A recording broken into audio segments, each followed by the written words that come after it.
Good morning, judges. Thank you so much for coming. I'm Roland. I'm James. And we're Team drwr. Let me tell you a little bit about one of the hobbies I picked up. I collect rosaries, usually from late 18th century to early 20th century from southern Germany. And as you can tell, it's a very niche category. And a big problem is I can't find them. So I use eBay a lot. And this is what I see when I go onto eBay. There are commercial products littered everywhere. There are a lot of cheap stuff. And those are really not the stuff I'm looking for. And some of the categories that rosaries are listed in are dolls and bears, sporting goods. And how does eBay expect me to find antique rosaries in those categories? So I have such a hard time reaching the sellers. So I was wondering if the sellers have a hard time reaching the buyers as well. We went out to some of the trade shows in the Mid-Atlantic area. And this is one of the sellers we met, Tim. He owns an antique store in Maryland. And we were asking him, do you sell online? And he told us, no, we don't really sell online. It's just too much time to list online. It requires a lot of research, a lot of description, a lot of good pictures. And by the end of it, my items listed side by side with a commercial product and some cheap stuff. Why would I list online? And sometimes with all the selling fees, listing fees, variable auction fees, it's just way too expensive for him to list the things online. So we had this conversation with about 72 sellers and 33 buyers. We found that our sellers are doing this for a living, and they sell over 3,000 items per year. About 10% of those being between $200 and $2,000. For our buyers, they're in their high-earning income years, and they're looking to outfit their collections and decorate their homes with antiques. Our buyers, we learned that they want quick references to make an informed decision, while our sellers are looking for a friendlier price structure that doesn't crowd them out of the marketplace, a clean and organized marketplace that doesn't clutter it with commercial products, and also save time listing these items. We're trying to understand why that was such a pain for the sellers to list them online. So we dug a little deeper and actually did some of the experiments ourselves. And this is what we found. For standard commercial products, the description is pretty standard. You know the product, and you just need to say it's either used or new. You can use a stock image for the listing, and by the end of it, you don't spend a lot of time listing at all. And moreover, you can sell 10 or 100 or 1,000 of them under one listing. So the average listing time for one of these things is well under a minute. But it's so different for the merchandise in our category. The description is complex. It requires a lot of research. It requires a lot of custom pictures to be taken. And those usually take 10, 15, or even 30 minutes. And by the end of it, the sale is one-off. So the opportunity cost for the sellers to list rare collectibles online is a lot bigger than the commercial products. We identified 3 key problems in this market. One, listing obscure items online is time-consuming. A lot of sellers just choose not to go through that hurdle. Second, the chaotic classification of many of the platforms are a big pain. This is what an antique show would look like. Would you find anything in there? That's the same experience online. You go online, you just can't find anything. It's exactly like a flea market. And third is the high commission fee. A lot of sellers are driven offline because the commission fee is simply way too high. Our solution is drwr. drwr is a smart marketplace for antiques and collectibles. Our image recognition system will help streamline the process of listing and search. So we'll connect the buyers and sellers more seamlessly. Our expert validated database will not only help our prediction results, but also enable the buyers to gain a quick reference to some of the knowledge, to some of the things that they're looking at to make more informed purchases. With our price scaling features, we will be able, more expensive items could be sold online for a fairer price. We enable our sellers to save listing time and make more profit, and we enable our buyers to make quick and informed purchases. So we looked at the market, and we saw that eBay was more like a flea market, that they sold much with commercial products and cluttered with cheap stuff. while First Dibs is more catered to the high-end interior designers of New York City and LA. We found the underserved market of the $200 to $2,000 price range where most of the average buyers are looking to buy it, and there's no marketplace really serves that part. So drwr prices at 6% on items less than $150 and the value of 3% on the value above $150. For our typical average price is about $300 on our platform.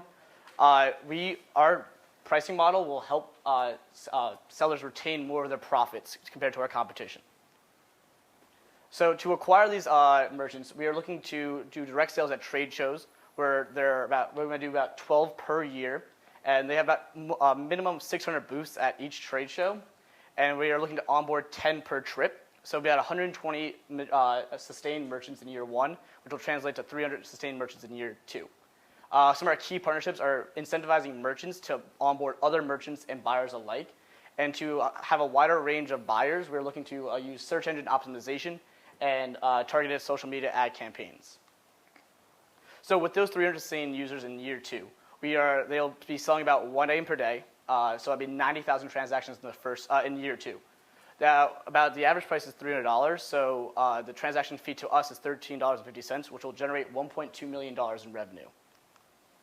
This will translate into 2.5% of the market share. We believe we'll do well in year 2. We believe we'll do well in this market because it's very fragmented and it's growing rapidly, and there's tons of sellers in the industry. So we can see the market sizes here. We hope to go into a total U.S. market as we bring offline merchants online with our ease of use platform, and also eventually go into the global market. So this is our break-even point, which is in quarter 5 of launch, we will be a cash flow positive. And our projected 3-year profit and loss statement shows that we will continue to ramp up our development costs to better suit the needs and additional features for our customers. Most of our costs for year 1 will be the development cost of actually creating the platform and keeping it up and running. But we hope to cut this cost down by adding a technical co-founder to the team.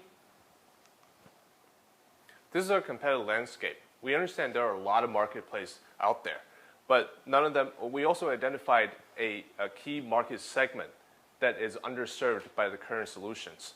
And we believe that with our friendly pricing and with our ease-to-use platform, we will really make shopping for leisure a breeze. This is our team.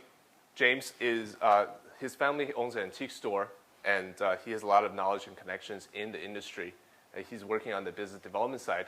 I'm working on developing the prototype for the website and the image recognition system. Our advisor is Bob Smith. He's a veteran technologist and a mentoring in residence at GW.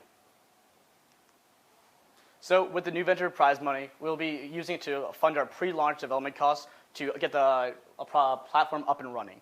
For our total investment, we need $400,000, which we hope to get from bootstrapping ourselves, from grants, and other angel investors. So, judges, are you ready to make leisure spending less painful? Thank you, guys. Thank you. So,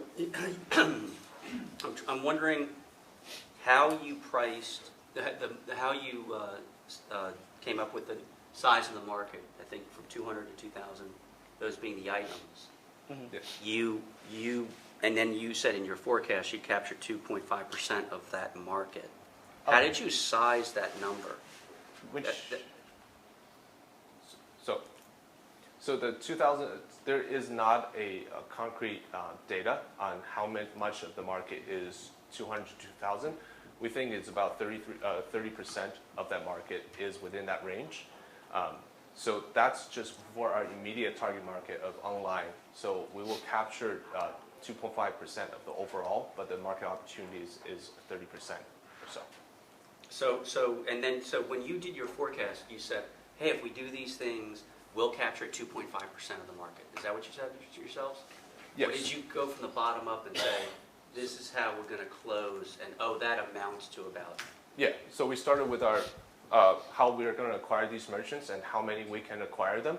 And then we went to how many would they actually sell based on James's parents' antique store.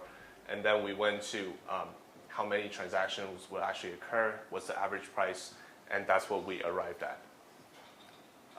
And that's what the 1.5 million revenue translates into the market share of the total sales. Can you explain better to me, because I understand sort of the concept. I haven't figured out what your platform does that will make it so much easier to, well, there's still going to be pictures, there still has to be a description, there still has to be evaluation. What does your system do that? Yeah, so I'll talk about the use case for both the sellers and the buyers.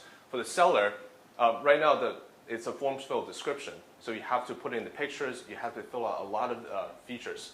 A lot of those are repetitive because for the same products, it's the same process, but you can use the other ones just like a commercial product. So what we will do is in our database, we will already have these high-quality data from the museums, from industry experts, that, so that when the seller can go through a workflow of just simply inputting pictures for each of these items.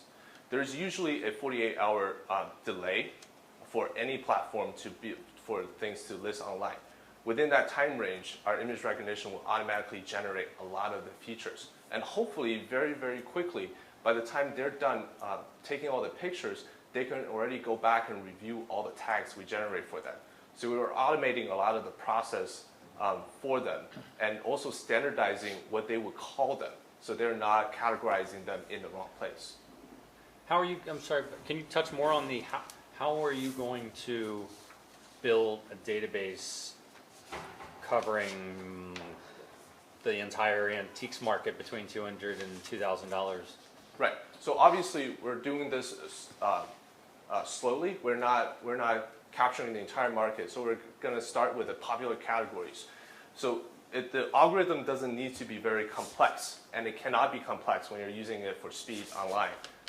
Users want the best results quickly. So it relies on the data quality.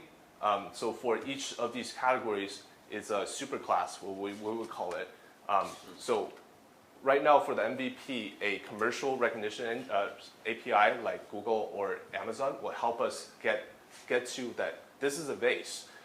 And within our database, we will be able to distinguish the various features of a vase. So we don't have to capture the entire thing. We just need to capture what is the features of a subclass of a vase. In your business plan, you said somebody already owns your domain name, so to speak, but you're not planning on purchasing it yet. I'm just gonna, are you concerned with the fact that if you get to be successful, you're gonna have to pay somebody else to direct traffic to you? Is that in your plan later? So right now we have actually talked to the person who owns drwr.com, and he's looking for $5,000. So it's a small cost. If we really, when we decide to launch, we probably will take that cost on. Yeah, but once you launch, you're going to increase it to 10. Yeah. Well, we're going to do before we actually launch the product. We want to make sure. That's a little game you got to play. Yeah. As far as the other question I have is, it looks like most of your, basically 90% of your marketing is going to be going to these trade shows to sign up merchants to get to join. So, how many trade shows? So the one there's about, I think like about 40 a year in like the DMV area, and the least amount of booths at each one is 600. But we're looking to go even. That's huge. No. So 8 of them will have at least 600 Oh, okay. Yeah. in the DMV area. That happens every year. But we also plan to go down to Atlanta, also New England. The ones in Atlanta are 3,000 booths or so. So it's a really target-rich environment for us, and that we cannot pass it up. Are you going to have a booth there, or are you just going to troll for customers? We're still thinking about that, but I can say, having companies where we do a lot of trade shows, if you're not there physically, then people just look at you like you're just trolling for business. But if you have a physical place, even no matter how small it is, they'll come visit you. Yeah, it may also throw you up. thank you. That's Yeah, right. yeah. So how are you going to get consumers to know about it? So you're going to the trade shows to get the sellers, but how do you build that brand out there for the buyers, like the collectors like yourself? Yeah. So we're doing target ads on Facebook. We're targeting the demographics that we're looking for, but we're also thinking about ways to get more of the people excited about what we're trying to do for them. So one of the, I guess, aside from the standard marketing, that we are also planning to partner with some of the influencers and generate some of the contents that can appear not as intrusively as ads, that we will be able to get more of our message through and more people interested in coming. So are more people using auctions every year? Is that growing or is that kind of shrinking right now? I remember eBay was hot like, Yeah. several years ago, but So the key problem with using eBay for these sellers is that it's not a platform catered toward them. It's catered toward consumer electronics, sports equipment, and those are some of the biggest categories for eBay. So there's no skin. There's less interest for them to cater toward this market because it's a completely different business model versus the consumer electronics. So I totally get why there's a need for this type of marketplace. I mean, that makes sense, certainly why you can't go to eBay and some of these places to get it.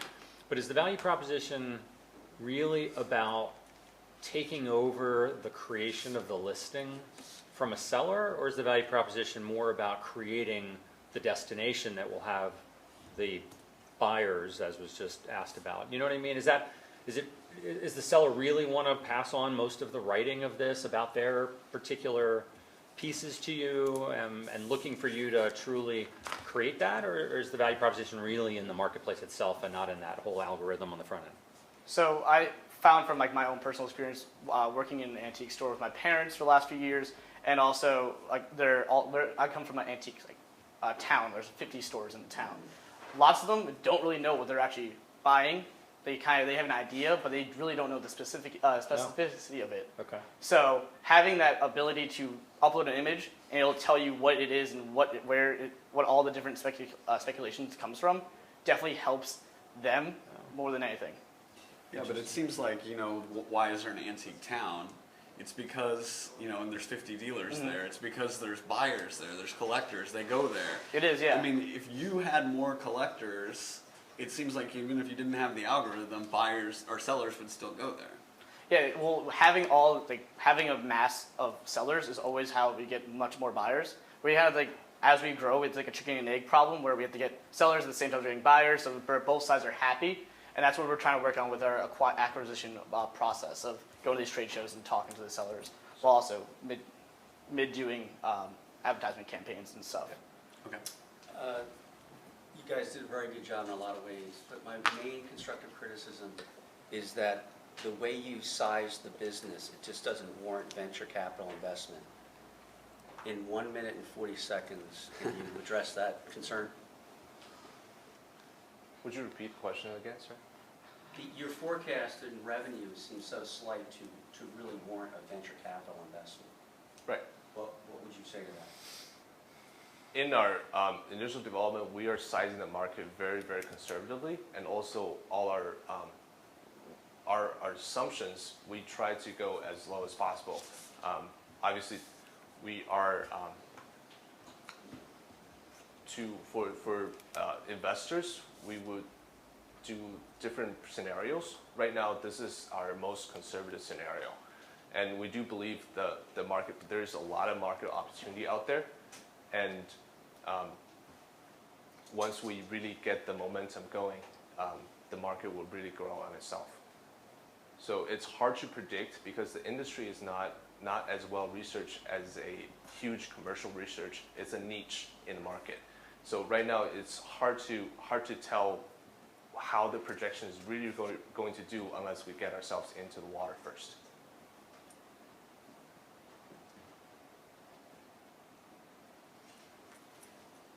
Any more questions? Thank you very much. Thank you. Thank you, guys.